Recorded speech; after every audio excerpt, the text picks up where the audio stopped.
열왕야랑 시작합니다. 정치부 이동은 기자 나와 있습니다. 네. 오늘의 주제 보겠습니다.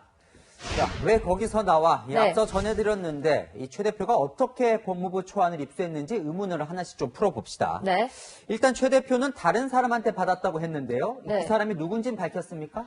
네, 최민희 전 더불어민주당 의원이 SNS에 올린 것을 그대로 복사했다고 밝혔습니다. 법무부가 기자들에게 공식 입장문을 보낸 게 어젯밤 7시 51분인데요. 보시는 것처럼 최민희 전 의원이 5분 뒤인 어젯밤 7시 56분에 공식 입장문이 아닌 초안을 SNS에 게시했습니다. 초안은 공직자의 도리 등의 단어를 사용해 공식 입장문보다 수위가 강합니다. 그럼 이 최민희 전 의원은 누구에게 받은 걸까요? 이 최 전 의원 역시 아무런 공식 직책도 맡고 있지 않잖아요. 네, 최민희 전 의원이 어제 SNS에 올린 글은 삭제된 상태인데요. 네. 어떻게 초안을 입수한 거냐고 묻기 위해 연락을 했지만 아직 답이 없습니다. 그럼 법무부 초안을 올린 쪽에서 의문이 안 풀리니까요. 자, 네. 줬을 것 같은 쪽을 좀 살펴보면 네. 이 초안을 만든 법무부 네. 뭐라고 합니까? 법무부는 장관과 대변인실 사이의 소통의 오류 때문에 이런 일이 발생했다고 했는데 속 시원히 의문이 풀리지는 않습니다. 일단 법무부는 최강욱 대표가 공개한 초안은 추미애 장관이 작성한 것이 맞다고 했습니다.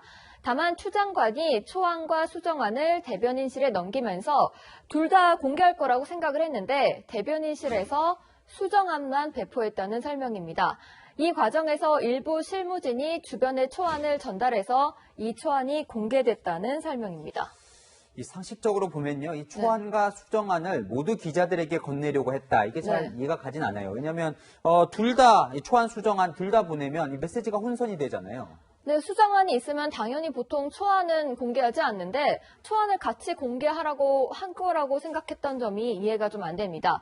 또 일부 실무진이 주변에 초안을 넘겨줬다고 하는데 이 주변이 누구인지 공식 발표 전에 이렇게 주변에 자료를 넘겨줘도 되는 건지에 대한 해명이나 설명이 없습니다. 그 의문점이 명백히 안 풀리니까 일각에서는 최 대표가 직접 법무부 초안을 쓴 거 아니냐. 이런 의혹까지 나옵니다.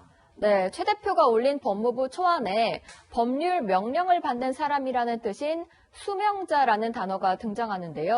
수명자는 법무부나 검찰에서는 쓰지 않고 군사재판 판결문에 종종 등장한다고 합니다. 최 대표는 군 법무관 시험에 합격해 10년 정도 군에서 일한 뒤 변호사 자격을 받은 군 검사 출신인데요. 그러다 보니 최 대표가 작성했다는 의혹이 나오고 있습니다. 진중권 전 동양대 교수는 장관이 같은 메시지를 2번이나 작성할 리 없고 각각 다른 사람한테 전달받은 2개의 문안을 아래로 내려보낸 것 같다면서 수명자라는 표현 때문에 초안 작성자로 최강욱 대표가 의심받을 수 있다고 지적했습니다. 네, 무엇보다 최 대표가 이 사건 관련해 허위사실 유포 혐의로 고발된 피의자이기도 하다 보니까 더 논란이 되는 것 같습니다. 지금까지 열왕야랑이었습니다.